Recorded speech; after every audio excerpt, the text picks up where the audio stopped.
ਜਿੱਥੇ ਜਿੱਥੇ ਪੰਜਾਬ ਦੇ ਵਿੱਚ ਪੰਥਕ ਦਰਦ ਰੱਖਣ ਵਾਲੇ, ਪੰਜਾਬ ਦਾ ਦਰਦ ਰੱਖਣ ਵਾਲੇ ਉਮੀਦਵਾਰ ਖੜੇ ਕੀਤੇ ਗਏ ਆ, ਉੱਥੇ ਖਿਆਲ ਰੱਖਣ ਦੀ ਲੋੜ ਆ ਵੀ ਕਿਤੇ ਕਾਗਜ਼ ਰੱਦ ਕਰਾ ਕੇ ਭਾਰਤੀ ਹਕੂਮਤੀ ਮਸ਼ੀਨਰੀ ਆਪਦੀ ਖੇਡ ਨਾ ਖੇਡ ਜਾਵੇ। ਵਾਰਸ ਪੰਜਾਬ ਦੇ ਜਥੇਬੰਦੀ ਦੇ ਮੁਖੀ ਅਮਰਤਪਾਲ ਸਿੰਘ ਦੇ ਮਾਪਿਆਂ ਨੇ ਖਦਸ਼ਾ ਪ੍ਰਗਟ ਕੀਤਾ ਹੈ ਕਿ ਸਰਕਾਰ ਅਮਰਤਪਾਲ ਸਿੰਘ ਨੂੰ ਲੋਕ ਸਭਾ ਚੋਣ ਲੜਨ ਤੋਂ ਰੋਕ ਸਕਦੀ ਹੈ। ਸਰਕਾਰਾਂ ਨੇ ਉਹਨਾਂ ਵੱਲੋਂ ਬਣਾਏ ਗਏ WhatsApp ਗਰੁੱਪ ਦੇ ਐਡਮਨਾਂ ਦੇ ਨੰਬਰ ਅਤੇ WhatsApp ਗਰੁੱਪ ਬੰਦ ਕਰ ਦਿੱਤੇ ਨੇ, ਜਿਨ੍ਹਾਂ ਨੂੰ ਤੁਰੰਤ ਚਾਲੂ ਕਰਵਾਇਆ ਜਾਣਾ ਚਾਹੀਦਾ। ਤਰਸੇਮ ਸਿੰਘ ਨੇ ਕਿਹਾ ਕਿ ਉਹਨਾਂ ਨੂੰ ਇਸ ਬਾਰੇ ਕੋਈ ਜਾਣਕਾਰੀ ਨਹੀਂ ਹੈ ਕਿ ਇਹ ਗਰੁੱਪ ਕੇਂਦਰ ਸਰਕਾਰ ਨੇ ਬੰਦ ਕਰਵਾਏ ਨੇ ਜਾਂ ਸੂਬਾ ਸਰਕਾਰ ਨੇ, ਪਰ ਉਹਨਾਂ ਲਈ ਸਮੁੱਚਾ ਸਰਕਾਰੀ ਤੰਤਰ ਇੱਕੋ ਜਿਹਾ ਹੀ ਹੈ। ਜਿਹੜਾ ਵੋਟਰ ਸਿੱਧੇ ਕਿਸੇ ਬੰਦੇ ਤੋਂ ਪ੍ਰਭਾਵਿਤ ਹੋ ਸਕਦਾ, ਆਪਦੇ ਸਵਾਲ ਜਵਾਬ ਕਰ ਸਕਦਾ, ਉਹ ਜੇਲ੍ਹ 'ਚ ਬੈਠੇ ਸ਼ਖਸ ਨਾਲ ਉਵੇਂ ਨਹੀਂ ਕਰ ਸਕਦਾ। ਇਹ ਪਹਿਲਾਂ ਹੀ ਬੜੀ ਪ੍ਰੋਬਲਮ। ਜਿਹੜਾ ਸ਼ਖਸ ਜੇਲ੍ਹ 'ਚ ਆ ਉਹਦੇ ਲਈ ਤਾਂ ਵਿਸ਼ੇਸ਼ ਪ੍ਰਬੰਧ ਕਰਨ ਦੀ ਲੋੜ ਆ, ਪਰ ਜੇਕਰ ਉਹਦੇ ਲਈ ਕੋਈ ਕੰਮ ਕਰਦਾ ਇਹ ਤਾਂ ਉਹਨੂੰ ਵੀ ਰੋਕਣ ਵਾਲਾ ਰਾਹ ਸਰਕਾਰ ਨੇ ਫੜ ਲਿਆ। ਉਹਨਾਂ ਦਾ ਜਾਂ ਉਹਨਾਂ ਦੇ ਆਲੇ ਦੁਆਲੇ ਦਾ ਸਾਰਾ ਇਹੀ ਕਹਿਣਾ ਕਿ ਅਸੀਂ ਤਾਂ ਇਸ ਸਿਸਟਮ ਨੂੰ ਨੰਗਾ ਕਰਨ ਲਈ ਹੀ ਮੈਦਾਨ 'ਚ ਆਏ, ਤੇ ਇਸ ਗੱਲ ਦੇ ਨਾਲ ਪਹਿਲੇ ਹੀ ਕਦਮ ਦੇ ਉੱਤੇ ਭਾਰਤੀ ਡੈਮੋਕ੍ਰੇਸੀ ਨੰਗੀ ਹੁੰਦੀ ਦਿਖ ਰਹੀ ਹੈ। ਜਦੋਂ ਕਈ ਉਮੀਦਵਾਰਾਂ ਦੇ ਕਾਗਜ਼ ਭਰੇ ਹੋਣਗੇ, ਬਾਕੀ ਸਾਰਿਆਂ ਨੂੰ ਉਹਨਾਂ ਦੇ ਹੱਕ 'ਚ ਬਿਠਾ ਲਿਓ, ਪਰ ਜੇ ਪਹਿਲਾਂ ਆਪਾਂ ਇੱਕ ਦੇ ਕਾਗਜ਼ ਭਰਾਈਏ, ਉਹ ਵੀ ਜਿਹੜਾ ਹੈਗਾ ਬਾਅਦ ਵਿੱਚ ਕਾਗਜ਼ ਰੱਦ ਕਰਾ ਦੇਣ ਅਗਲੇ, ਤੇ ਫਿਰ ਕਾਂਗਰਸ, ਬਾਦਲ ਦਲ ਤੇ ਹੋਰਨਾਂ ਜਿਹੜੀਆਂ ਮੁੱਖ ਧਾਰਾ ਦੀਆਂ, ਭਾਰਤੀ ਮੁੱਖ ਧਾਰਾ ਦੀਆਂ ਪਾਰਟੀਆਂ ਨੇ, ਉਹਨਾਂ ਦੇ ਉਮੀਦਵਾਰ ਇਕੱਲੇ ਰਹਿ ਜਾਣ। ਖਬਰ ਦੀ ਖਬਰ ਦੇਖ ਰਹੇ ਸਾਰੇ ਦਰਸ਼ਕਾਂ ਨੂੰ ਮੈਂ ਸਰਬਜੀਤ ਸਿੰਘ ਘੁਮਾਣ ਫਤਿਹ ਅਰਜ਼ ਕਰਦਾ ਜੀ। ਵਾਹਿਗੁਰੂ ਜੀ ਕਾ ਖਾਲਸਾ, ਵਾਹਿਗੁਰੂ ਜੀ ਕੀ ਫਤਿਹ।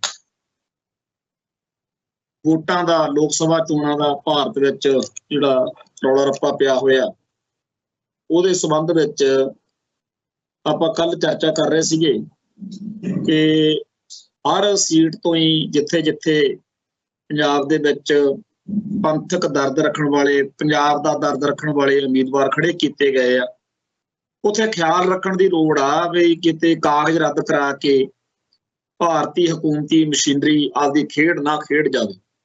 ਖਾਸ ਤੌਰ ਦੇ ਉੱਤੇ ਜਿਹੜੀ ਖਡੂਰ ਸਾਹਿਬ ਸੀਟ ਆ, ਇਹਦੇ ਬਾਰੇ ਜ਼ਿਆਦਾ ਧਿਆਨ ਰੱਖਣ ਦੀ ਲੋੜ ਆ। ਤੇ ਅੱਜ ਦੇ ਅਖਬਾਰਾਂ ਵਿੱਚ ਇੱਕ ਇਸੇ ਤਰੀਕੇ ਦੀ ਖਬਰ ਛਪੀ ਆ ਕਿ ਅਮਰਤਪਾਲ ਸਿੰਘ ਨੂੰ ਚੋਣ ਲੜਨ ਤੋਂ ਰੋਕੇ ਜਾਣ ਦਾ ਖਦਸ਼ਾ। ਅਸੀਂ ਬੀਤੇ ਦਿਨਾਂ ਵਿੱਚ ਇਹ ਗੱਲ ਛੇੜੀ ਆ, ਕਿਉਂਕਿ ਸੋਸ਼ਲ ਮੀਡੀਆ ਦੇ ਉੱਤੇ ਬਹੁਤ ਸਾਰੇ ਭੈਣ ਭਰਾ ਇਸ ਤਰੀਕੇ ਦੀਆਂ ਗੱਲਾਂ ਲਿਖ ਰਹੇ ਆ ਕਿ ਹੋਰ ਕੋਈ ਮੈਦਾਨ ਵਿੱਚ ਹੋਣਾ ਹੀ ਨਹੀਂ ਚਾਹੀਦਾ ਤੇ ਇਕੱਲੇ ਅਮਰਤਪਾਲ ਸਿੰਘ ਦੇ ਕਾਗਜ਼ ਭਰੋ। ਇਹ ਬੜੀ ਮਾੜੀ ਗੱਲ ਹੋਊਗੀ, ਕਿਉਂਕਿ ਰਣਨੀਤੀ ਮੰਗ ਕਰਦੀ ਆ ਕਿ ਹੋਰ ਉਮੀਦਵਾਰ ਵੀ ਮੈਦਾਨ ਵਿੱਚ ਉਤਾਰੇ ਜਾਣ। ਜਿਵੇਂ ਮਾਨ ਦਲ ਦੇ ਬਲੇਰ ਸਾਹਿਬ, ਜਿਨ੍ਹਾਂ ਨੇ ਪਹਿਲਾਂ ਇਹ ਸੀਟ ਤੇ ਕਾਗਜ਼ ਭਰਨੇ ਸੀ, ਉਹਨਾਂ ਨੇ ਅਮਰਤਪਾਲ ਸਿੰਘ ਦਾ ਨਾਂ ਜਦੋਂ ਸਾਹਮਣੇ ਆਇਆ ਆਪਦੀ ਸੀਟ ਛੱਡ ਦਿੱਤੀ। ਇਵੇਂ ਹੀ ਹੋਰ ਬਹੁਤ ਸਾਰੇ, ਬੀਬੀ ਪਰਮਜੀਤ ਕੌਰ ਖਾਲੜਾ ਇਹਨਾਂ ਦਿਨਾਂ ਦੇ ਵਿੱਚ ਪੂਰਾ ਡਟ ਕੇ ਭਾਈ ਅਮਰਤਪਾਲ ਸਿੰਘ ਦੀ ਚੋਣ ਮੁਹਿੰਮ ਦੇ ਵਿੱਚ ਡਟੇ ਹੋਏ ਨੇ। ਮਤਲਬ ਕਹਿਣ ਤੋਂ ਭਾਵ ਇਹ ਹੈਗਾ ਵੀ ਜਦੋਂ ਕਈ ਉਮੀਦਵਾਰਾਂ ਦੇ ਕਾਗਜ਼ ਭਰੇ ਹੋਣਗੇ, ਬਾਕੀ ਸਾਰਿਆਂ ਨੂੰ ਉਹਨਾਂ ਦੇ ਹੱਕ 'ਚ ਬਿਠਾ ਲਿਓ, ਪਰ ਜੇ ਪਹਿਲਾਂ ਆਪਾਂ ਇੱਕ ਦੇ ਕਾਗਜ਼ ਭਰਾਈਏ, ਉਹ ਵੀ ਜਿਹੜਾ ਹੈਗਾ ਬਾਅਦ ਵਿੱਚ ਕਾਗਜ਼ ਰੱਦ ਕਰਾ ਦੇਣ ਅਗਲੇ, ਤੇ ਫਿਰ ਕਾਂਗਰਸ, ਬਾਦਲ ਦਲ ਤੇ ਹੋਰਨਾਂ ਜਿਹੜੀਆਂ ਮੁੱਖ ਧਾਰਾ ਦੀਆਂ, ਭਾਰਤੀ ਮੁੱਖ ਧਾਰਾ ਦੀਆਂ ਪਾਰਟੀਆਂ ਨੇ, ਉਹਨਾਂ ਦੇ ਉਮੀਦਵਾਰ ਇਕੱਲੇ ਰਹਿ ਜਾਣਗੇ। ਸੋ ਅੱਜ ਜਦੋਂ ਆ ਖਬਰ ਪੜ੍ਹੀ ਆ ਪੰਜਾਬੀ ਟ੍ਰਿਬਿਊਨ ਤੇ ਹੋਰਨਾਂ ਅਖਬਾਰਾਂ ਤੇ ਵੀ ਛਪੀ ਹੈ ਕਿ ਵਾਰਸ ਪੰਜਾਬ ਦੇ ਜਥੇਬੰਦੀ ਦੇ ਮੁਖੀ ਅਮਰਤਪਾਲ ਸਿੰਘ ਦੇ ਮਾਪਿਆਂ ਨੇ ਖਦਸ਼ਾ ਪ੍ਰਗਟ ਕੀਤਾ ਹੈ ਕਿ ਸਰਕਾਰ ਅਮਰਤਪਾਲ ਸਿੰਘ ਨੂੰ ਲੋਕ ਸਭਾ ਚੋਣ ਲੜਨ ਤੋਂ ਰੋਕ ਸਕਦੀ ਹੈ। ਉਹਨਾਂ ਦੋਸ਼ ਲਾਇਆ ਕਿ ਸਰਕਾਰ ਨੇ ਇਸੇ ਨੀਤੀ ਤਹਿਤ ਚੋਣ ਪ੍ਰਚਾਰ ਮੁਹਿੰਮ ਲਈ ਬਣਾਏ ਗਏ WhatsApp ਗਰੁੱਪ ਬਲਾਕ ਕਰ ਦਿੱਤੇ ਹਨ।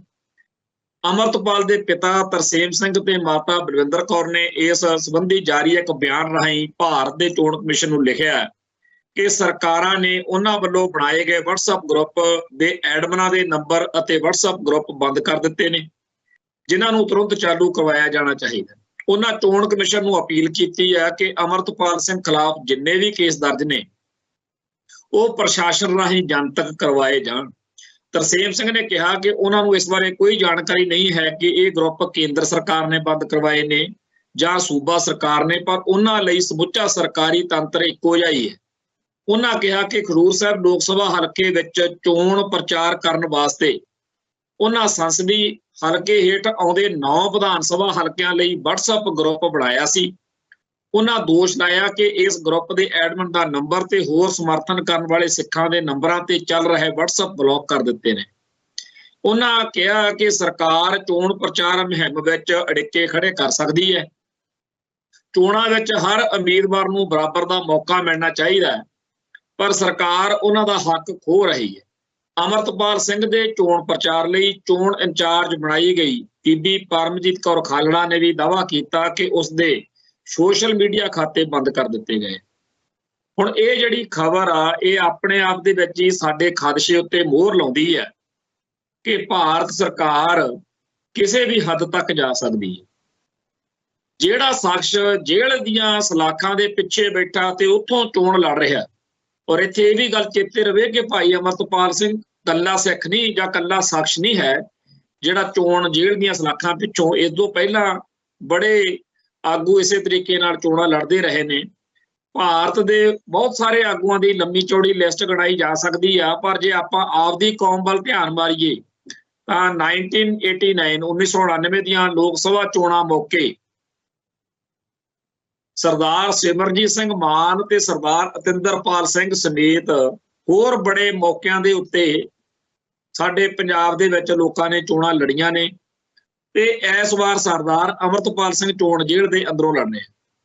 ਹੁਣ ਜਿਹੜਾ ਸ਼ਖਸ ਜੇਲ੍ਹ 'ਚ ਆ ਉਹਦੇ ਕੋਲੇ ਤਾਂ ਪਹਿਲਾਂ ਹੀ ਜਿਵੇਂ ਬਾਕੀਆਂ ਨਾਲੋਂ ਬਾਕੀ ਤਾਂ ਸੰਗਤ ਨਾਲ ਸਿੱਧਾ ਜਾ ਕੇ ਵਾਰਤਾਲਾਪ ਕਰ ਸਕਦੇ ਆ, ਲੋਕਾਂ ਨੂੰ ਵੋਟਰਾਂ ਨੂੰ ਆਪਦਾ ਗੱਲ ਆਪਦੀ ਸਿੱਧੀ ਦਲੀਲ ਦੇ ਸਕਦੇ ਆ। ਸੋ ਜਿਹੜਾ ਵੋਟਰ ਸਿੱਧੇ ਕਿਸੇ ਬੰਦੇ ਤੋਂ ਪ੍ਰਭਾਵਿਤ ਹੋ ਸਕਦਾ, ਆਪਦੇ ਸਵਾਲ ਜਵਾਬ ਕਰ ਸਕਦਾ, ਉਹ ਜੇਲ੍ਹ 'ਚ ਬੈਠੇ ਸ਼ਖਸ ਨਾਲ ਉਵੇਂ ਨਹੀਂ ਕਰ ਸਕਦਾ। ਇਹ ਪਹਿਲਾਂ ਹੀ ਬੜੀ ਪ੍ਰੋਬਲਮ। ਜਿਹੜਾ ਸ਼ਖਸ ਜੇਲ੍ਹ 'ਚ ਆ ਉਹਦੇ ਲਈ ਤਾਂ ਵਿਸ਼ੇਸ਼ ਪ੍ਰਬੰਧ ਕਰਨ ਦੀ ਲੋੜ ਆ, ਪਰ ਜੇਕਰ ਉਹਦੇ ਲਈ ਕੋਈ ਕੰਮ ਕਰਦਾ ਇਹ ਤਾਂ ਉਹਨੂੰ ਵੀ ਰੋਕਣ ਵਾਲਾ ਰਾਹ ਸਰਕਾਰ ਨੇ ਫੜ ਲਿਆ। ਔਰ ਇਹਦਾ ਹੁਣ ਤੋਂ ਹੀ ਰੌਲਾ ਰੱਪਾ ਪਾਏ ਜਾਣ ਦੀ ਲੋੜ ਆ ਕਿ ਕਹਿੰਦੇ ਆ ਜੀ ਭਾਰਤ 'ਚ ਬੜਾ ਲੋਕਤੰਤਰ ਆ। ਚਲੋ ਮੇਰੇ ਵਰਗੇ ਬੰਦਿਆਂ ਦਾ ਤਾਂ ਇਸ ਸਿਸਟਮ 'ਚ ਕੋਈ ਬਹੁਤਾ ਯਕੀਨ ਪੂੰਝਾ ਹੈ ਨਹੀਂ।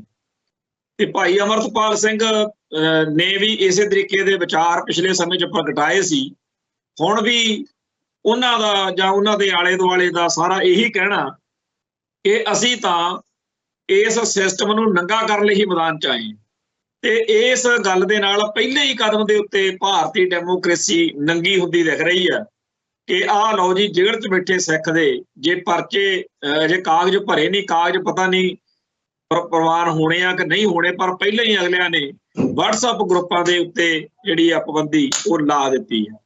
ਇਹਦੇ ਨਾਲ ਜੁੜਦੀ ਇੱਕ ਹੋਰ ਖਬਰ ਜਿਹੜੀ ਆ ਦਿੱਲੀ ਹਾਈ ਕੋਰਟ ਦੀ, ਉਹ ਵੀ ਧਿਆਨ ਮੰਗਦੀ ਆ ਕਿ ਦਿੱਲੀ ਹਾਈ ਕੋਰਟ ਨੇ ਗ੍ਰਿਫਤਾਰ ਸਿਆਸੀ ਆਗੂਆਂ ਨੂੰ ਲੋਕ ਸਭਾ ਚੋਣਾਂ ਲਈ ਵਰਚੁਅਲ ਚੋਣ ਪ੍ਰਚਾਰ ਲਈ ਹਰੀ ਝੰਡੀ ਦਿੱਤੇ ਜਾਣ ਦੀ ਮੰਗ ਕਰਦੀ ਪਟੀਸ਼ਨ ਖਾਰਜ ਕਰ ਦਿੱਤੀ ਹੈ।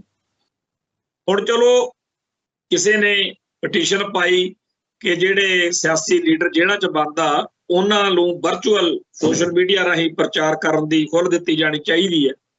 ਇਸ ਪਟੀਸ਼ਨ ਤੇ ਸੁਣਵਾਈ ਮੌਕੇ ਜੋ ਕੁਝ ਹਾਈ ਕੋਰਟ ਨੇ ਕਿਹਾ ਉਹਦੇ ਵੱਲ ਧਿਆਨ ਦਿਓ। ਕੋਰਟ ਨੇ ਕਿਹਾ ਜੇ ਅਜਿਹੀ ਖੁੱਲ੍ਹ ਦਿੱਤੀ ਗਈ ਤਾਂ ਦਾਊਦ ਇਬਰਾਹਿਮ ਜਿਹੇ ਖੌਫਨਾਕ ਅਪਰਾਧੀ ਸਿਆਸੀ ਪਾਰਟੀਆਂ ਵਿੱਚ ਸ਼ਾਮਲ ਹੋ ਕੇ ਵੋਟਾਂ ਮੰਗਣਗੇ। ਕਾਰਜਕਾਰੀ ਚੀਫ ਜਸਟਿਸ ਮਨਮੋਹਨ ਤੇ ਜਸਟਿਸ ਮਨਮੀਤ PS ਅਰੋੜਾ ਦੇ ਬੈਂਚ ਨੇ ਪਟੀਸ਼ਨ ਨੂੰ ਬਹੁਤ ਹੀ ਉਤਸ਼ਾਹੀ ਤੇ ਕਾਨੂੰਨ ਦੇ ਮੂਲ ਸਿਧਾਂਤਾਂ ਦੀ ਖਿਲਾਫ ਵਰਜੀ ਦੱਸਦਿਆਂ ਕਿਹਾ ਕਿ ਕੋਰਟਾਂ ਨੀਤੀਗਤ ਫੈਸਲੇ ਨਹੀਂ ਲੈਂਦੀਆਂ, ਅਜਿਹੇ ਮਾਮਲਿਆਂ ਬਾਰੇ ਫੈਸਲਾ ਸੰਸਦ ਨੇ ਲੈਣਾ।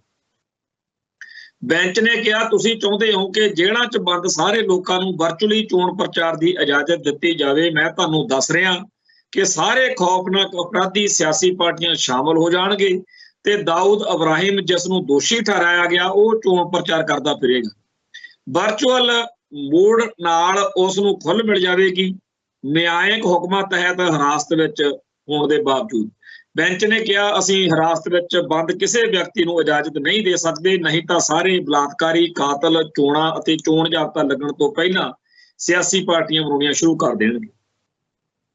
ਹੁਣ ਜਿਹੜੀ ਇਹ ਖਬਰ ਆ ਇਹਦੇ ਕਈ ਪੱਖ ਨੇ। ਪਹਿਲਾਂ ਤਾਂ ਆਪਾਂ ਨੂੰ ਮੋਟਾ ਜਿਹਾ ਜਿਹੜਾ ਪੜ੍ਹ ਕੇ ਸਮਝ ਲੱਗਦਾ ਉਹ ਤਾਂ ਇਹ ਹੈ ਵੀ ਕਿਸੇ ਨੇ ਵਰਚੁਅਲ ਮੋਡ ਰਾਹੀਂ ਚੋਣ ਪ੍ਰਚਾਰ ਦੀ ਇਜਾਜ਼ਤ ਮੰਗੀ ਹੋਣੀ, ਪਰ ਇਸ ਖਬਰ ਦੇ ਨਾਲ ਬੜਾ ਕੁਝ ਹੋਰ ਜੁੜਿਆ ਹੋਇਆ। ਜਿਵੇਂ ਜਿਹੜੀ ਖਬਰ ਆਪਾਂ ਹੁਣ ਪੜ੍ਹੀ ਹੈ ਤਾਂ ਟ੍ਰਿਬਿਊਨ ਦੀ ਹੈ, ਹੁਣ ਅੰਗਰੇਜ਼ੀ ਆਪਣੇ ਪੰਜਾਬੀ ਦੇ ਅਜੀਤ ਅਖਬਾਰ 'ਚ ਜਿਹੜੀ ਖਬਰ ਛਪੀ ਹੈ ਉਹਦੇ ਵਿੱਚ ਬੜਾ ਹੋਰ ਤਰੀਕੇ ਨਾਲ ਇਸੇ ਖਬਰ ਨੂੰ ਲਿਖਿਆ ਗਿਆ ਕਿ ਹਾਈ ਕੋਰਟ ਨੇ ਇਸ ਪਟੀਸ਼ਨ ਤੇ ਸੁਣਵਾਈ ਕਰਨ ਤੋਂ ਇਨਕਾਰ ਕਰਦਿਆਂ ਪਟੀਸ਼ਨ ਕਰਤਾ ਨੂੰ ਵੀ ਸਖਤ ਫਟਕਾਰ ਲਾਈ ਹੈ।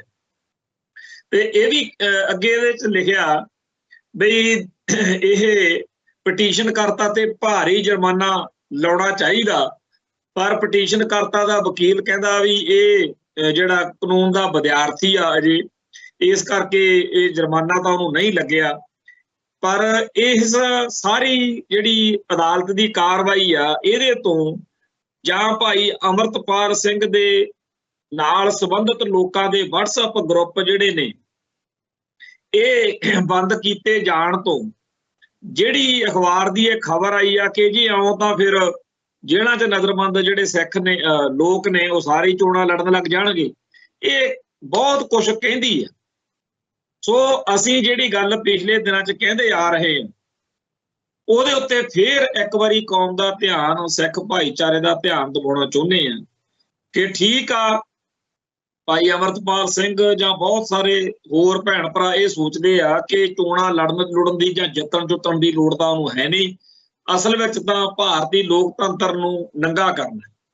ਚੰਗੀ ਗੱਲ ਆ ਚੋਣ ਲੜਨ, ਚੰਗੀ ਗੱਲ ਆ ਚੋਣ ਜਿੱਤਣ, ਤੇ ਚੰਗੀ ਗੱਲ ਆ ਕਿ ਪਾਰਲੀਮੈਂਟ ਦੇ ਵਿੱਚ ਬਹਿ ਕੇ ਉੱਥੇ ਕੌਮ ਦੇ ਮਸਲੇ ਜੇ ਉਹ ਗੱਲ ਕਰ ਸਕਦੇ ਹੋਣ ਤਾਂ ਕਰਨ।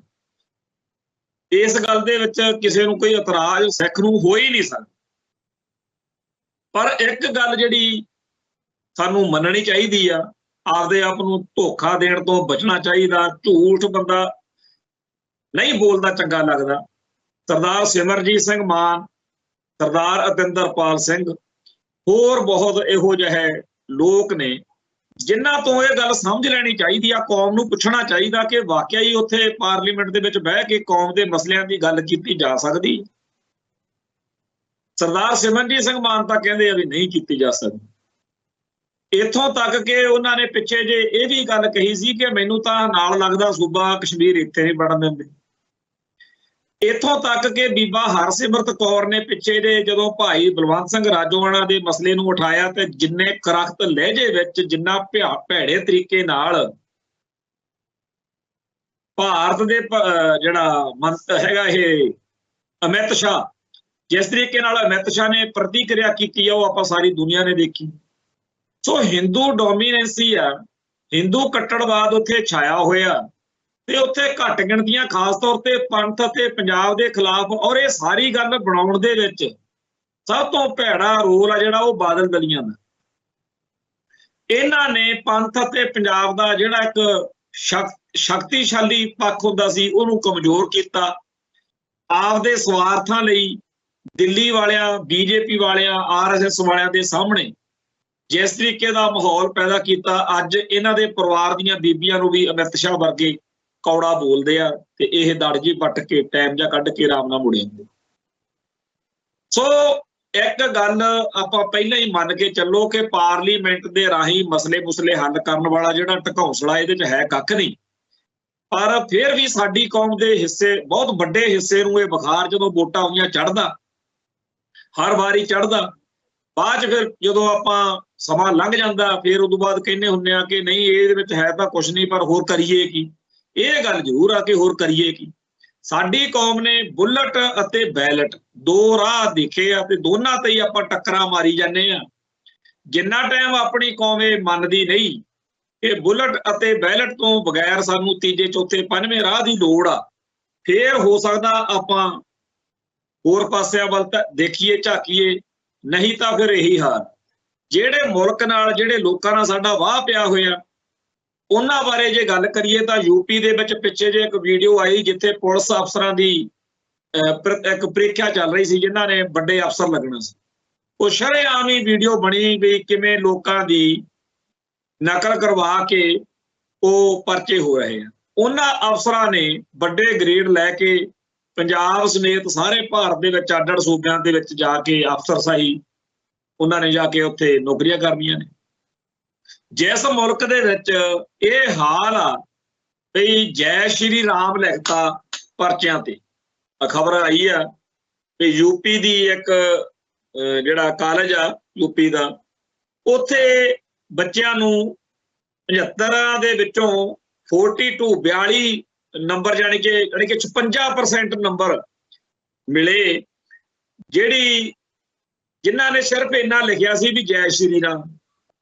ਹੁਣ ਦੱਸੋ, ਜਿਹੜਾ ਮੂਰਖ, ਜਿਹੜਾ ਉਜੱਡ ਇਹ ਪਰਚੇ ਚੈੱਕ ਕਰ ਰਿਹਾ ਤੇ ਉੱਤੇ ਲਿਖਿਆ ਹੋਇਆ ਵਾ ਜੈ ਸ਼੍ਰੀ ਰਾਮ ਤੇ ਨਾਲ ਲਿਖਿਆ ਇੰਡੀਅਨ ਜਿਹੜੀ ਕ੍ਰਿਕਟ ਦੀ ਟੀਮ ਆ, ਉਹ ਅੱਡ-ਅੱਡ ਜਿੰਨੇ ਵੀ ਸੀਗੇ ਨਾ ਆਨਸਰ ਦੇਣੇ, ਸਾਰੇ ਸਵਾਲਾਂ ਦੇ ਹੇਠਲੇ ਪਾਸੇ ਉਹ ਭਾਰਤ ਦੀ ਕ੍ਰਿਕਟ ਟੀਮ ਦੇ ਜਾਂ ਤਾਂ ਮੈਂਬਰਾਂ ਦੇ ਜਿਹੜੇ ਕ੍ਰਿਕਟਰਸ ਨੇਗੇ ਉਹਨਾਂ ਦੇ ਨਾਂ ਲਿਖ ਦਿੰਦੇ ਸੀ, ਖੇਡਣ ਵਾਲਿਆਂ ਦੇ, ਜਾਂ ਜੈ ਸ਼੍ਰੀ ਰਾਮ ਲਿਖ ਦਿੰਦੇ ਸੀ ਤੇ ਉਹਨਾਂ ਨੂੰ 56% ਨੰਬਰ ਦੇਤੇ। ਹੁਣ RTI ਪਾ ਕੇ ਸਾਰਾ ਖੁਲਾਸਾ ਹੋਇਆ। ਇਹ ਗੱਲ ਮੈਂ ਇਸ ਕਰਕੇ ਛੇੜੀ ਆ ਵੀ ਇੱਕ ਪਾਸੇ ਸਾਡੇ ਪੰਜਾਬ ਦੇ ਸਿੱਖ ਬੱਚੇ ਆ ਜਿਹੜੇ ਸਿੱਖਾਂ ਦੇ, ਪਰਸੋਂ ਇੱਥੇ 12ਵੀਂ ਦਾ ਨਤੀਜਾ ਆਇਆ ਤੇ ਉਹਦੇ ਵਿੱਚ ਜਿਹੜਾ ਪਹਿਲੇ ਸਥਾਨ ਤੇ ਨੌਜਵਾਨ ਆਇਆ, ਉਹਨੇ ਦੇਸੀ, ਜਿਵੇਂ ਅਸੀਂ ਪਿੰਡਾਂ 'ਚ ਚੈੱਕਦਾਰ ਪਰਨਾ ਬੰਨ੍ਹਦੇ ਹੁੰਦੇ ਸੀ, ਉਵੇਂ ਦਾ ਪਰਨਾ ਬੰਨਿਆ ਹੋਇਆ,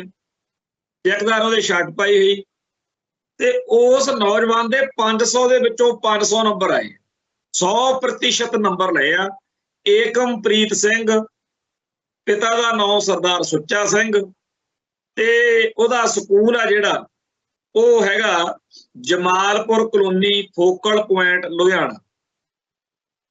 ਤੇ ਇਸ ਨੌਜਵਾਨ ਦਾ, ਇਸ ਬੱਚੇ ਦਾ ਪਰਿਵਾਰ ਬਿਲਕੁਲ ਸਧਾਰਨ ਜਿਹਾ, ਉਹਦੀ ਭੈਣ, ਉਹਦੀ ਮਾਤਾ, ਉਹਦੇ ਪਿਤਾ, ਸਾਰਿਆਂ ਨੂੰ ਜਦੋਂ ਦੇਖਿਆ, ਉਹਦੀਆਂ ਗੱਲਾਂ ਬਾਤਾਂ ਸੁਣੀਆਂ ਵੀ ਗੱਤਕਾ ਵੀ ਬੜਾ ਸੋਹਣਾ ਖੇਡਦਾ, ਨੈਸ਼ਨਲ ਲੈਵਲ ਦੇ ਉੱਤੇ ਕਈ ਜਿਹੜੇ ਗੱਤਕੇ ਦੇ ਕੰਪੀਟੀਸ਼ਨ ਆ ਉਹ ਜਿੱਤੇ ਆ, ਔਰ ਬਿਲਕੁਲ ਅੱਜ ਦੇ ਜਿਵੇਂ ਕਹਿੰਦੇ ਹੁੰਦੇ ਆ ਵੀ ਹਵਾ ਹੀ ਨਹੀਂ ਲੱਗੀ ਹੋਈ, ਇਹੋ ਜਿਹਾ ਨੌਜਵਾਨ ਏਕਮਪ੍ਰੀਤ ਸਿੰਘ। ਹੁਣ ਉਹਨੇ ਵਿਚਾਰੇ ਨੇ ਮਿਹਨਤ ਕੀਤੀ ਤੇ 500 ਦੇ ਵਿੱਚੋਂ 500 ਨੰਬਰ ਲਏ। ਇਹ ਵੀ ਐਤਕੀ ਕਮਾਲ ਦੀ ਗੱਲ ਆ ਕਿ ਦੂਜੇ ਤੀਜੇ ਸਥਾਨ ਤੇ ਵੀ 12ਵੀਂ ਦੀ ਪ੍ਰੀਖਿਆ ਦੇ ਵਿੱਚੋਂ ਜਿਹੜੇ ਬੱਚੇ ਆਏ ਨੇ ਉਹਨਾਂ ਨੇ ਬੜੇ ਕਾਮਯਾਬ ਨੰਬਰ ਲਏ ਆ।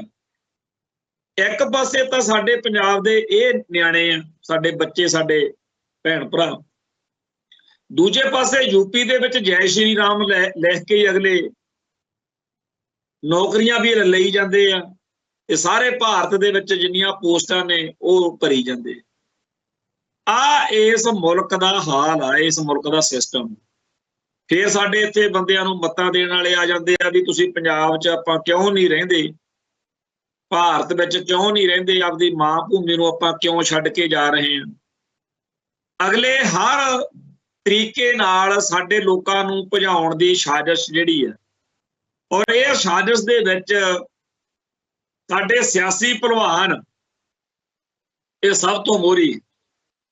ਪੰਜਾਬ ਜਿਹੜਾ ਹੈ ਉਹ ਇੱਕ ਸਿੱਖ ਸਟੇਟ ਜਾਂ ਸਿੱਖ ਚਿਹਰੇ ਮੋਹਰੇ ਵਾਲਾ ਸੂਬਾ, ਇਹਨੂੰ ਕਿਸੇ ਨਾ ਕਿਸੇ ਤਰੀਕੇ ਨਾਲ ਹਿੰਦੂ ਬਹੁਗਿਣਤੀ ਵਾਲਾ ਸੂਬਾ ਬਣਾਉਣ ਦੀਆਂ ਜਿਹੜੀਆਂ ਸਾਜ਼ਿਸ਼ਾਂ ਨੇ, ਉਹਦੇ ਵਿੱਚ ਲਗਾਤਾਰ ਦਿੱਲੀ ਤੇ ਨਾਗਪੁਰ ਦੀਆਂ ਸਾਜ਼ਿਸ਼ਾਂ ਜਿਹੜੀਆਂ ਚੱਲ ਰਹੀਆਂ ਨੇ ਉਹ ਆਪਦੀ ਥਾਂ ਤੇ ਹੈ, ਪਰ ਸਾਡੇ ਪੰਜਾਬ ਦੇ ਲੀਡਰਾਂ ਦਾ ਕੀ ਹਾਲ ਆ? ਜਿੰਨਾ ਇਹ ਪੰਜਾਬ ਦੀ ਧਰਤੀ ਉੱਤੇ ਗੈਰ ਪੰਜਾਬੀਆਂ ਦਾ ਪ੍ਰਵਾਸ ਹੋਇਆ, ਰਾਸ਼ਨ ਕਾਰਡ ਬਣੇ, ਉਹਨਾਂ ਨੂੰ ਪੱਕੇ ਰਹਿਣ ਦੇ ਇੱਥੇ ਜਿਹੜੇ ਕਾਗਜ਼ਾਤ ਤਿਆਰ ਕਰਕੇ ਦਿੱਤੇ, ਉਹ ਬਾਦਲ ਸਰਕਾਰ ਨੇ, ਕਾਂਗਰਸ ਸਰਕਾਰ ਨੇ ਦਿੱਤੇ, ਆਮ ਆਦਮੀ ਪਾਰਟੀ ਵੀ ਉਸੇ ਰਾਹ ਤੁਰੀ ਹੋਈ। ਅਸੀਂ ਹਰਿਆਣੇ ਤੋਂ, ਹਿਮਾਚਲ ਤੋਂ ਜਾਂ ਰਾਜਸਥਾਨ ਤੋਂ, ਕਿਸੇ ਵੀ ਹੋਰ ਸੂਬੇ ਤੋਂ ਸਾਨੂੰ ਕਦੇ ਇਹੋ ਜਿਹਾ ਕੁਝ ਨਹੀਂ ਮਿਲਦਾ। ਹਰੇਕ ਸੂਬੇ ਦੇ ਵਿੱਚ ਪੰਜਾਬੀਆਂ ਨੂੰ ਸਿੱਖਾਂ ਨੂੰ ਖਾਸ ਤੌਰ ਦੇ ਉੱਤੇ ਆਏ ਦਿਨ ਬਿਪਤਾ ਪੈਂਦੀ। ਹਿਮਾਚਲ ਦੇ ਵਿੱਚ ਤਾਂ ਬਹੁਤ ਹੀ ਦੁਰਗਤੀ ਕੀਤੀ ਜਾਂਦੀ ਆ ਪੱਗ ਦਾੜੇ ਵਾਲਿਆਂ ਨੂੰ।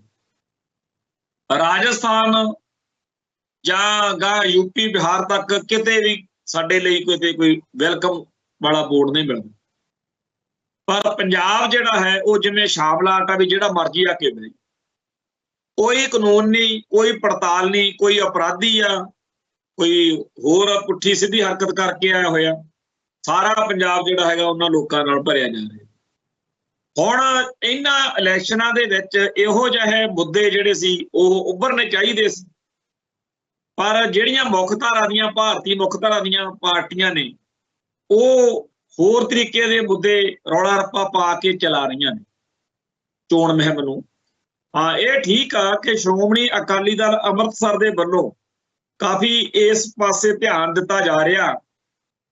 ਅੱਜ ਸਰਦਾਰ ਈਮਾਨ ਸਿੰਘ ਮਾਨ ਜਿਹੜੇ ਸਰਦਾਰ ਸਿਮਰਜੀਤ ਸਿੰਘ ਮਾਨ ਦੇ ਬੇਟੇ ਆ ਔਰ ਅੰਮ੍ਰਿਤਸਰ ਲੋਕ ਸਭਾ ਹਲਕੇ ਤੋਂ ਚੋਣ ਲੜ ਰਹੇ ਨੇ, ਉਹ ਅਜਨਾਲੇ ਦੇ ਵਿੱਚ ਇੱਕ ਚੋਣ ਜਲਸੇ ਵਿੱਚ ਜਦੋਂ ਬੋਲੇ ਆ, ਉਹਨਾਂ ਨੇ ਇਹੀ ਗੱਲ ਆਖੀ ਹੈ ਵੀ ਕੇਂਦਰ ਤੇ ਪੰਜਾਬ 'ਚ ਬਣੀਆਂ ਸਰਕਾਰਾਂ ਨੇ ਗਿਣੀ ਮਿਥੀ ਸਾਜ਼ਿਸ਼ ਤਹਿਤ ਸਿੱਖ ਪ੍ਰਭਾਵ ਵਾਲੇ ਇਸ ਸੂਬੇ ਨੂੰ ਪੂਰੀ ਤਰ੍ਹਾਂ ਬਰਬਾਦ ਕੀਤਾ ਤੇ ਇੱਥੇ ਦੇ ਦਰਿਆਈ ਪਾਣੀ ਕਾਣੀ ਵੰਡ ਕਰਕੇ ਲੁੱਟੇ, ਭਾਖੜਾ ਬਿਆਸ ਮੈਨੇਜਮੈਂਟ ਬੋਰਡ ਦਾ ਅਧਿਕਾਰ ਖੋਲਿਆ, ਪੰਜਾਬ ਦੀ ਰਾਜਧਾਨੀ ਚੰਡੀਗੜ੍ਹ ਕੇਂਦਰ ਤੋਂ ਚਲਾਈ ਜਾ ਰਹੀ ਹੈ ਤੇ ਪੰਜਾਬ ਬਿਲਕੁਲ ਲੰਗੜਾ ਬਣਾਇਆ ਗਿਆ ਤੇ ਪੰਜਾਬ ਦੀ ਆਰਥਿਕ, ਸਮਾਜਿਕ, ਰਾਜਨੀਤਿਕ, ਧਾਰਮਿਕ ਅਸਥਿਰਤਾ ਜਿਹੜੀ ਆ ਉਹ ਪੈਦਾ ਕੀਤੀ ਗਈ ਆ। ਫਿਰ ਉਹਨਾਂ ਨੇ 1984 ਦੇ ਦਰਬਾਰ ਸਾਹਿਬ ਦੇ ਹਮਲੇ ਦੀ ਵੀ ਗੱਲ ਕੀਤੀ ਤੇ ਸਿੱਖਾਂ ਦੇ ਉੱਤੇ ਜੋ ਭਾਰਤ ਦੇ ਵਿੱਚ ਨਵੰਬਰ 84 ਵਿੱਚ ਕਤਲੇਆਮ ਹੋਇਆ ਉਹਦੀ ਵੀ ਗੱਲ ਕੀਤੀ। ਹੁਣ ਜਿਹੜੇ ਮੁੱਦੇ ਇਸ ਤਰੀਕੇ ਨਾਲ ਸ਼੍ਰੋਮਣੀ ਅਕਾਲੀ ਦਲ ਅੰਮ੍ਰਿਤਸਰ ਵੱਲੋਂ ਉਠਾਏ ਜਾ ਰਹੇ ਨੇ, ਬਾਕੀ ਸਿਆਸੀ ਦਲ ਖਾਸ ਤੌਰ ਤੇ ਜਿਹੜਾ ਬਾਦਲ ਦਲ ਵਾ ਉਹ ਇਹਨੂੰ ਆਪਦੇ ਹਿੱਤਾਂ 'ਚ ਵਰਤ ਰਿਹਾ ਕਿ ਦੇਖੋ ਜੀ ਇਹ ਬੜੇ ਭੈੜੇ ਨੇ, ਇਹ ਮਾਹੌਲ ਖਰਾਬ ਕਰਨਗੇ, ਹਿੰਦੂ ਵੋਟ ਬੈਂਕ ਸਾਨੂੰ ਪੈਣੀ ਚਾਹੀਦੀ। ਸੋ ਜਿਹੜਾ ਭਾਰਤ ਦੇ ਵਿੱਚ ਇੱਥੋਂ ਦੇ ਅਸਲ ਹਾਲਾਤ ਨੇ ਉਹਨੂੰ ਸਮਝ ਕੇ ਜੇ ਗੱਲ ਕਰੀਏ ਤੇ ਜਿਹੜੇ ਮੁੱਦਿਆਂ ਦੇ ਉੱਤੇ ਪੰਜਾਬ ਦੇ ਪੰਥ ਦੇ ਅਸਲ ਸਰੋਕਾਰ ਨੇ ਉਹਨਾਂ ਦੀ ਗੱਲ ਕਰਨ ਦੇ ਨਾਲ ਵੋਟ ਪੈਂਦੀ ਨਹੀਂ, ਉਲਟਾ ਵੋਟ ਹੱਥੋਂ ਨਿਕਲਣ ਦੇ ਖਦਸ਼ੇ ਲੋਕਾਂ ਨੂੰ ਹੋ ਜਾਂਦੇ। ਸਾਡੀ ਉਹ ਵੋਟ ਜਿਹੜੀ ਇਹੋ ਜਿਹੇ ਕੌਮੀ ਦਰਦ ਪੰਜਾਬ ਦੇ ਹੱਕ ਦੀ ਗੱਲ ਕਰਦੀ ਹੈ ਉਹ ਇੰਨੀ ਕੁ ਘਟਾ ਦਿੱਤੀ ਗਈ ਹੈ। ਅਸੀਂ ਬਹੁਤ ਸਾਰੇ ਕਾਰਨਾਂ ਕਰਕੇ ਆਪਦੀ ਆਬਾਦੀ ਇੰਨੀ ਘਟਾ ਲਈ, ਬਾਹਰ ਨੂੰ ਗਏ ਅਲੱਗ ਗੱਲ, ਇੱਕ ਨਸ਼ਿਆਂ ਨਾਲ ਮਾਰੇ ਸੀ, ਇੱਕ ਖਾੜਕੂ ਲਹਿਰ ਦਾ ਬਹਾਨਾ ਲੈ ਕੇ ਸਾਡੀ ਨਸਲਕੁਸ਼ੀ ਹੋਈ, ਉਪਰੰਤ ਅਸੀਂ ਹਮ ਦੋ ਹਮਾਰੇ ਦੋ ਤੋਂ ਬਸ ਇੱਕ ਬੱਚਾ ਪੈਦਾ ਕਰਨ ਤੇ ਆ ਗਏ। ਨਤੀਜਾ ਇਹ ਨਿਕਲਿਆ ਕਿ ਬਾਕੀ ਲੋਕ ਇੰਨੀ ਗਿਣਤੀ 'ਚ ਵੱਧ ਗਏ ਪੰਜਾਬ 'ਚ ਤੇ ਸਾਡੇ ਜਿਹੜੇ ਮੁੱਦੇ ਨੇ ਜਾਂ ਸਾਡੀ ਜਿਹੜੀ ਆਬਾਦੀ ਹੈ ਉਹ ਬੇਅਸਰ ਹੁੰਦੀ ਜਾ ਰਹੀ ਹੈ। ਅੱਜ ਬਹੁਤ ਸਾਰੇ ਲੋਕਾਂ ਨੂੰ ਇਹ ਗੱਲ ਸ਼ਾਇਦ ਇੰਨੀ ਗੰਭੀਰ ਨਾ ਲੱਗੇ, ਪਰ ਇਸ ਗੱਲ ਨੇ ਸਾਨੂੰ ਦਿਨੇ ਤਾਰੇ ਦਿਖਾਉਣੇ ਆ। ਸੋ ਜਿਹੜਾ ਵੀ ਆਉਣ ਵਾਲੇ ਸਮੇਂ ਦੇ ਵਿੱਚ ਪੰਥ ਤੇ ਪੰਜਾਬ ਦੇ ਸੱਚੇ ਸੁੱਚੇ ਪੰਥਕ ਮੁੱਦਿਆਂ ਦੀ ਗੱਲ ਕਰੇਗਾ ਉਹਦੇ ਖਿਲਾਫ ਮਾਹੌਲ ਸਿਰਜਣ ਵਾਲੇ ਜ਼ਿਆਦਾ ਫਾਇਦੇ 'ਚ, ਸਿਆਸੀ ਫਾਇਦੇ 'ਚ ਰਹਿਣ ਵੱਲ ਹੋਣਗੇ। ਸੋ ਜਿਹੜਾ ਅਸਲ ਲੋੜ ਆ ਉਹ ਇਹ ਆ ਕਿ ਸਾਡੀ ਪੰਜਾਬ ਦੀ ਜਿਹੜੀ ਆਬਾਦੀ ਆ ਉਹ ਪੰਜਾਬ ਦੇ ਅਸਲ ਮੁੱਦਿਆਂ ਦੀ ਗੱਲ ਕਰੇ। ਜਦੋਂ ਅਸੀਂ ਦੇਖਦੇ ਹਾਂ ਕਿ ਜਿਹੜੇ ਸਾਡੇ ਪੰਜਾਬ ਦੇ ਲੋਕ ਕੈਨੇਡਾ, ਅਮਰੀਕਾ, ਆਸਟ੍ਰੇਲੀਆ ਜਾਂ ਹੋਰਨਾਂ ਮੁਲਕਾਂ 'ਚ ਗਏ ਨੇ ਉਹ ਆਪੋ ਆਪਦੇ ਮੁਲਕ ਦੇ ਹਿੱਤਾਂ ਲਈ ਪੂਰੀ ਤਰ੍ਹਾਂ ਜਿੱਥੇ ਉਹ ਰਹਿੰਦੇ ਨੇ ਉਹਨੂੰ ਸਮਰਪਿਤ ਨੇ, ਪਰ ਜਿਹੜੇ ਪੰਜਾਬ ਦੀ ਧਰਤੀ ਵਿੱਚ ਆ ਕੇ ਦੂਜੇ ਸੂਬਿਆਂ ਦੇ ਲੋਕ ਵਸ ਗਏ ਉਹ ਕਦੇ ਵੀ ਉਸ ਧਿਰ ਦਾ ਸਾਥ ਨਹੀਂ ਦਿੰਦੇ ਜਿਹੜੇ ਪੰਜਾਬ ਦੇ ਹੱਕਾਂ ਦੀ ਹਿੱਤਾਂ ਦੀ ਗੱਲ। ਸੋ ਜਿਹੜਾ ਪੰਜਾਬ ਦੇ ਵਿੱਚ ਗੈਰ ਪੰਜਾਬੀਆਂ ਦੀ ਇੰਨੀ ਆਬਾਦੀ ਵੱਧ ਰਹੀ ਆ ਇਹ ਬੀਜੇਪੀ ਤੇ ਕਾਂਗਰਸ ਵਰਗੀਆਂ ਜਮਾਤਾਂ ਨੂੰ ਫਾਇਦਾ ਹੋਏ। ਸਾਡੀ ਆਬਾਦੀ ਜਿਹੜੀ ਘਟ ਰਹੀ ਆ ਇਹ ਸਾਡੇ ਸ਼੍ਰੋਮਣੀ ਅਕਾਲੀ ਦਲ ਅੰਮ੍ਰਿਤਸਰ ਵਰਗੀਆਂ ਜਮਾਤਾਂ ਨੂੰ, ਯਾਨੀ ਕਿ ਇੱਕ ਵਕਤ ਉਹ ਆਏਗਾ ਜਦੋਂ ਆਪਣੀਆਂ ਧਿਰਾਂ ਨੂੰ ਸਾਫ਼ ਪਤਾ ਹੋਊਗਾ ਵੀ ਚਾਹੇ ਆਪਾਂ ਚੋਣਾਂ ਲੜੋ ਚਾਹੇ ਨਾ ਲੜੋ, ਆਪਾਂ ਹਾਰ ਜਾਾਂਗੇ। ਸੋ ਇਸ ਮਾਹੌਲ ਦੇ ਵਿੱਚ ਇਹਨਾਂ ਮੁੱਦਿਆਂ ਤੇ ਵੀ ਚਰਚਾ ਕਰਨ ਦੀ ਲੋੜ ਆ ਕਿ ਪੰਜਾਬ ਦੇ ਡੈਮੋਗ੍ਰਾਫੀ ਨੂੰ ਭੂਗੋਲਕ ਕਾਰਨਾਂ ਕਰਕੇ, ਸਾਡੇ ਗਿਣਤੀ ਦੇ ਆਬਾਦੀ ਦੇ ਪੱਖ ਤੋਂ, ਹੋਰ ਸਾਰੇ ਪੱਖਾਂ ਤੋਂ ਕਿਵੇਂ ਘੇਰਿਆ ਜਾ ਰਿਹਾ। ਇਹਨਾਂ ਸਾਰੇ ਮੁੱਦਿਆਂ ਦੇ ਉੱਤੇ ਚਰਚਾ ਕਰਨ ਕਰਾਉਣ ਦੀ ਥਾਂ ਬਾਦਲ ਕਿਆਂ ਨੂੰ ਹੋਰ ਸਵਾਦ ਪਿਆ ਹੋਇਆ। ਉਹ ਤਾਂ ਅੱਜ ਵੀ ਮੰਦਰਾਂ 'ਚ ਜਾ ਕੇ ਟੱਲੀਆਂ ਵੀ ਖੜਕਾਉਣਗੇ, ਹੋਰ ਵੀ ਜੋ ਸਿੱਖ ਧਰਮ ਦੇ ਅਨੁਸਾਰ ਮਨਾ ਕੀਤੇ ਕਾਰਜ ਨੇ ਉਹ ਸਾਰੇ ਕਰਨਗੇ, ਕਿਉਂਕਿ ਉਹਨਾਂ ਨੂੰ ਸਿੱਖਾਂ ਦੀ ਵੋਟ ਤਾਂ ਪੈਣੀ ਨਹੀਂ, ਸਿੱਖੀ ਦੇ ਦੋਖੀਆਂ ਦੀ, ਸਿੱਖੀ ਦੇ ਸ਼ਰੀਕਾਂ ਦੀ ਵੋਟ ਲੈਣੀ ਆ। ਉਹ ਲੈਣ ਲਈ ਉਹ ਸਭ ਕੁਝ ਹੀ ਕਰਨਗੇ। ਤੇ ਇੱਕ ਗੱਲ ਆਪਾਂ ਚੇਤੇ ਰੱਖੋ ਕਿ ਕਿਵੇਂ ਡੇਰਾ ਸਰਸਾ ਦੀ ਇਹਨਾਂ ਨੇ ਹਮਾਇਤ ਕੀਤੀ ਸੀ, ਕਿਵੇਂ ਅਕਾਲ ਤਖਤ ਸਾਹਿਬ ਅਤੇ ਸਿੱਖਾਂ ਦੀਆਂ ਸਾਰੀਆਂ ਸੰਸਥਾਵਾਂ ਨੂੰ ਸਿੱਖੀ ਅਤੇ ਸਿੱਖਾਂ ਦੇ ਖਿਲਾਫ ਵਰਤਿਆ ਸੀ, ਕਿਵੇਂ ਇਹਨਾਂ ਲੋਕਾਂ ਨੇ RSS ਦੇ ਏਜੰਡੇ ਨੂੰ ਲਾਗੂ ਕਰਦਿਆਂ ਹੋਇਆਂ ਪੰਥਕ ਹਿੱਤਾਂ ਦਾ ਘਾਣ ਕੀਤਾ ਸੀ, ਤੇ ਕਿਵੇਂ ਸਰਸੇ ਵਾਲਿਆਂ ਦਾ ਸਾਥ ਦੇ ਕੇ ਪੱਗਾਂ ਦਾੜੇ ਵਾਲੇ ਲੋਕਾਂ ਦਾ ਪੰਜਾਬ ਦੇ ਵਿੱਚ ਘਾਣ ਕਰਾਇਆ ਸੀ। ਇਹ ਪੰਜਾਬ ਦੇ ਹਰ ਵੋਟਰ ਨੂੰ, ਹਰ ਸਿੱਖ ਨੂੰ ਇਸ ਗੱਲ ਦਾ ਚੇਤਾ ਹੋਣਾ ਚਾਹੀਦਾ।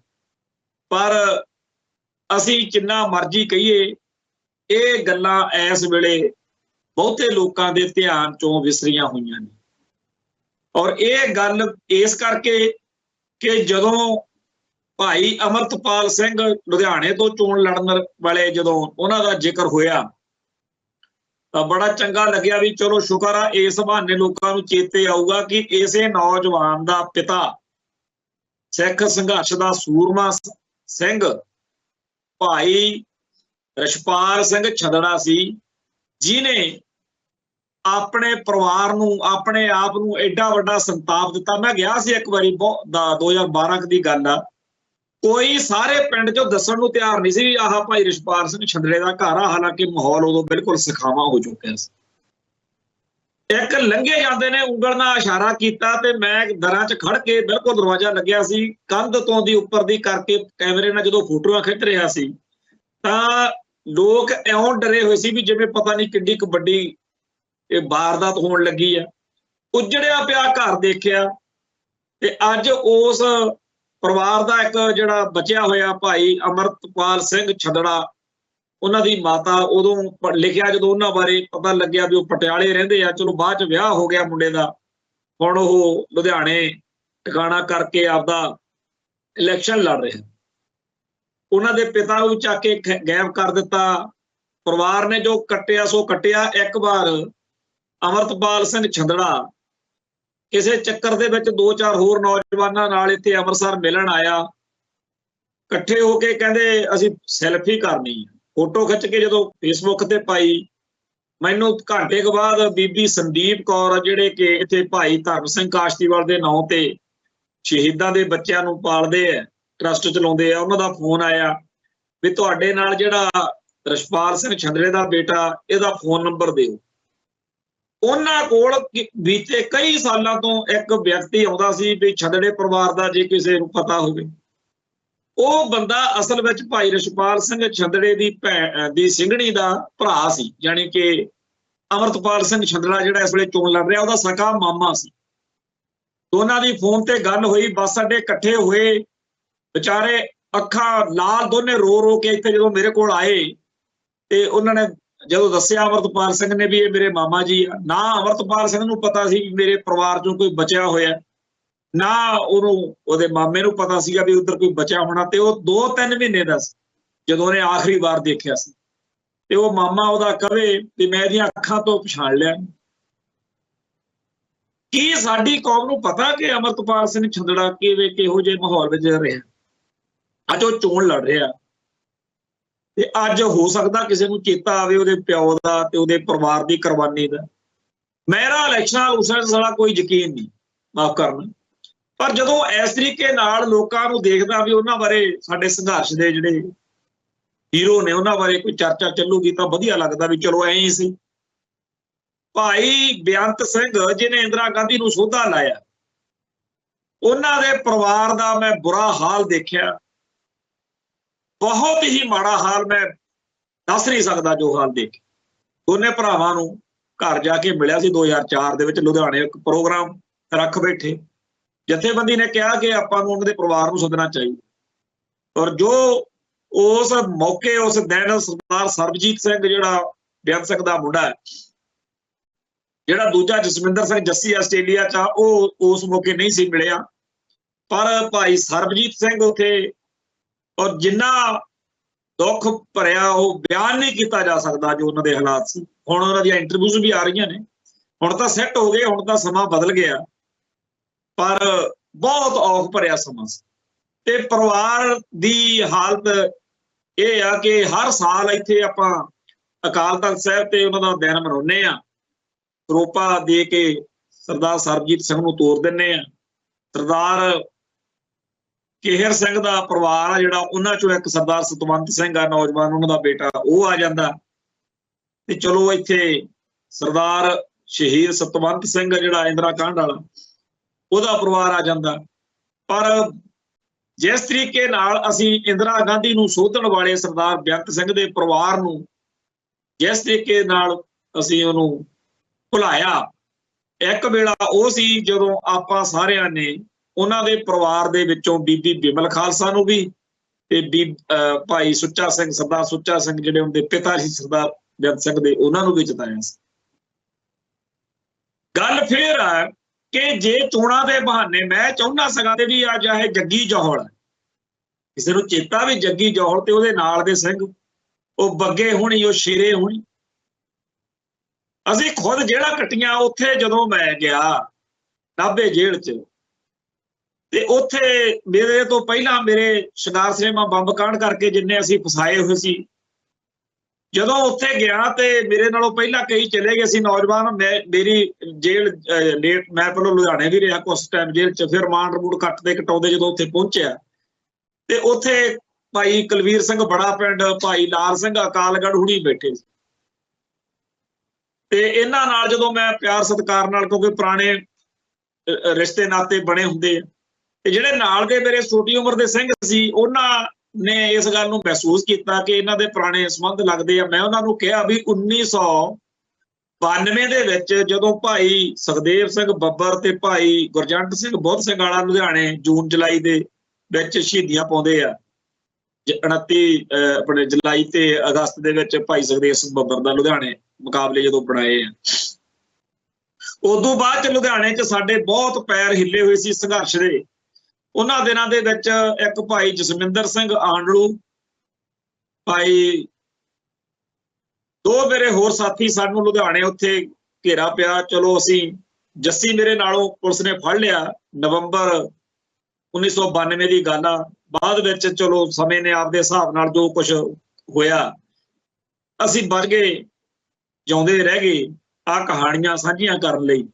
ਤੇ ਜਦੋਂ ਉਹਨਾਂ ਦਿਨਾਂ ਦੇ ਵਿੱਚ ਅਸੀਂ ਆਸੇ-ਪਾਸੇ ਰਹਿ ਕੇ, ਮੈਂ ਸਾਰਾ ਅਖਬਾਰਾਂ ਪੜ੍ਹਿਆ ਕਰਨੀਆਂ ਵੀ ਜਿਹੜਾ ਮੇਰੇ ਨਾਲੋਂ ਜੱਸੀ ਨੂੰ ਲਾਹ ਲਿਆ ਵੀ ਉਹਦਾ ਕੀ ਬਣਿਆ। ਉਹਨਾਂ ਦਿਨਾਂ ਦੇ ਵਿੱਚ ਨਵੰਬਰ ਦਸੰਬਰ ਦੇ ਵਿੱਚ ਹੀ ਭਾਈ ਲਾਲ ਸਿੰਘ ਅਕਾਲਗੜ੍ਹ ਦੀਆਂ ਖਬਰਾਂ ਛਪਦੀਆਂ ਹੁੰਦੀਆਂ ਸੀ ਵੀ ਅਹਿਮਦਾਬਾਦ ਤੋਂ ਉਹਨੂੰ ਫੜ ਲਿਆ, ਏਦਾਂ ਹੋ ਗਿਆ, ਉੱਦਾਂ ਹੋ ਗਿਆ। ਮੈਂ ਇਹਨਾਂ ਨੌਜਵਾਨਾਂ ਨੂੰ ਦੱਸਿਆ ਵੀ ਅੱਜ ਆਪਾਂ 2008 ਦੇ ਵਿੱਚ ਨਾਭੇ ਜੇਲ੍ਹ 'ਚ ਬੈਠੇ ਹਾਂ, ਤੇ ਇਹ 1992 ਦਾ ਉਦੋਂ ਦਾ ਅੰਧਾਰਾ ਸਿੰਘ। 1992 ਕਿੱਥੇ, ਇਹ 2008 ਕਿੱਥੇ। 35 ਸਾਲ ਸਾਡੇ ਸਿੰਘ ਅੰਦਰ ਬੈਠੇ ਰਹੇ।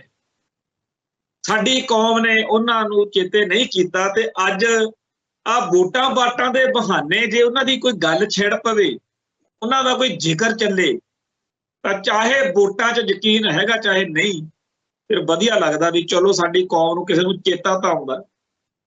ਭਾਈ ਤਾਰੇ ਹੁਣੀ, ਹਵਾਰੇ ਹੁਣੀ, ਭਾਈ ਗੁਰਮੀਤ ਸਿੰਘ ਹੋਣੀ, ਭਾਈ ਸ਼ਮਸ਼ੇਰ ਸਿੰਘ ਹੋਣੀ, ਭਾਈ ਲਖਵਿੰਦਰ ਸਿੰਘ ਹੋਣੀ, ਜਿਨ੍ਹਾਂ ਨੇ ਬੇਅੰਤੇ ਨੂੰ ਸੋਧਿਆ, ਹੋਰ ਬੜੇ ਨੇ, ਬੇਅੰਤ ਸਿੰਘ ਨੇ। ਇਹਨਾਂ ਸਾਰਿਆਂ ਦੀ ਕੌਮ ਪ੍ਰਤੀ ਕੁਰਬਾਨੀ ਨੂੰ, ਪੰਥ ਪ੍ਰਤੀ ਦੇਣ ਨੂੰ ਅਸੀਂ ਭੁੱਲੇ ਫਿਰਦੇ। ਜਦੋਂ ਸਾਡੇ ਸਾਹਮਣੇ ਕੋਈ ਨਵਾਂ ਚਿਹਰਾ ਉੱਭਰ ਆਉਂਦਾ, ਇਹ ਨਹੀਂ ਕਿ ਨਵਿਆਂ ਦੀ ਲੋੜ ਨਹੀਂ, ਇਹ ਗੱਲ ਬਿਲਕੁਲ ਨਾ ਸਮਝੀ ਜਾਵੇ ਕਿ ਅਸੀਂ ਕਿਸੇ ਨਵੇਂ ਤੋਂ ਐਲਰਜੀ ਕਰਦੇ ਹਾਂ, ਪਰ ਜਿਹੜੇ ਅੰਦਰ ਬੈਠੇ ਜਿਹੜੇ ਗਲ ਗਏ, ਜਿਹੜੇ ਉਦੋਂ ਜਦੋਂ ਗਏ ਸੀ ਮੁੱਛ ਫੁੱਟ ਗੱਭਰੂ ਸੀ, ਅੱਜ ਚਿੱਟੀਆਂ ਦਾੜੀਆਂ ਵਾਲੇ, ਉਹਨਾਂ ਦੀ ਗੱਲ ਕਿਵੇਂ ਭੁੱਲ ਜਾਈਏ? ਜਿਨ੍ਹਾਂ ਨਾਲ ਵਰਤੇ ਹੋਈਏ, ਜਿਨ੍ਹਾਂ ਨਾਲ ਰਹਿ ਹੋਈਏ, ਉਹਨਾਂ ਨੂੰ ਭੁੱਲਣਾ ਔਖਾ ਹੁੰਦਾ। ਸੋ ਮੇਰੀ ਬੇਨਤੀ ਇਹੀ ਆ ਕਿ ਇਲੈਕਸ਼ਨਾਂ, ਵੋਟਾਂ ਜੇਕਰ ਖਾਲਿਸਤਾਨ ਦੇ ਏਜੰਡੇ ਨੂੰ, ਜੇ ਸਿੱਖ ਸੰਘਰਸ਼ ਨੂੰ ਫਾਇਦਾ ਦਿੰਦੀਆਂ ਨੇ ਤਾਂ ਇਹ ਬਹੁਤ ਵਧੀਆ ਗੱਲ। ਜਿੰਨਾ ਕੁ ਫਾਇਦਾ ਦਿੰਦੀਆਂ ਨੇ ਇਹਨੂੰ ਖਾਲਿਸਤਾਨ ਦੇ ਸੰਘਰਸ਼ ਲਈ, ਕੌਮ ਦੇ ਏਜੰਡੇ ਲਈ ਵਰਤੀਏ। ਜੇਕਰ ਆਪਾਂ ਕੋਈ ਸੀਟਾਂ ਜਿੱਤ ਸਕਦੇ ਹਾਂ ਤਾਂ ਬਹੁਤ ਵਧੀਆ ਗੱਲ ਆ, ਹੋਰ ਵੀ ਚੰਗੀ ਗੱਲ ਆ। ਪਰ ਇਹ ਗੱਲ ਜ਼ਰੂਰ ਚੇਤੇ ਰੱਖਣ ਦੀ ਲੋੜ ਆ ਕਿ ਸਾਡਾ ਨਿਸ਼ਾਨਾ MLA, MP, Shiromani committee member ਬਣਨਾ ਨਹੀਂ। ਸਾਡਾ ਨਿਸ਼ਾਨਾ ਕੌਮ ਦੀ ਆਜ਼ਾਦੀ ਆ। 1984 ਤੋਂ ਪਹਿਲਾਂ ਕੋਈ ਧਰਮ ਯੁੱਧ ਮੋਰਚੇ ਦੇ, ਆਨੰਦਪੁਰ ਦੇ ਮਤੇ ਦੇ ਜਾਂ ਕਿਸੇ ਹੋਰ ਮਸਲੇ ਤੇ ਹੋ ਸਕਦੀ ਸੀ ਗੱਲ। ਹੁਣ ਤਾਂ ਬਾਬਾ ਜਰਨੈਲ ਸਿੰਘ ਜਿਹੜੀ ਗੱਲ ਕਹਿ ਗਏ, ਉਹ ਗੱਲ ਆ ਕਿ ਕੌਮ ਦਾ ਨਿਸ਼ਾਨਾ ਖਾਲਿਸਤਾਨ ਆ ਤੇ ਹੁਣ ਨੀਂਹ ਰੱਖੀ ਗਈ ਹੈ। ਇੱਕ ਨਾ ਇੱਕ ਦਿਨ ਉਹ ਜ਼ਰੂਰ ਆਊਗਾ ਜਦੋਂ UNO ਦੇ ਵਿੱਚ ਹੋਰਨਾਂ ਮੁਲਕਾਂ ਦੇ ਝੰਡਿਆਂ ਦੇ ਵਿਚਾਲੇ ਸਾਡਾ ਖਾਲਿਸਤਾਨ ਦਾ ਵੀ ਝੰਡਾ ਝੂਲਦਾ ਹੋਊਗਾ। ਉਸ ਦਿਨ ਦੀ ਉਡੀਕ ਵਿੱਚ ਇੱਥੇ ਫਤਿਹ ਕਰਦੇ ਹਾਂ ਜੀ। ਫਿਰ ਮਿਲਾਂਗੇ। ਨਾਨਕ ਨਾਮ ਚੜ੍ਹਦੀ ਕਲਾ, ਤੇਰੇ ਭਾਣੇ ਸਰਬੱਤ ਦਾ ਭਲਾ। ਵਾਹਿਗੁਰੂ ਜੀ ਕਾ ਖਾਲਸਾ, ਵਾਹਿਗੁਰੂ ਜੀ ਕੀ ਫਤਿਹ।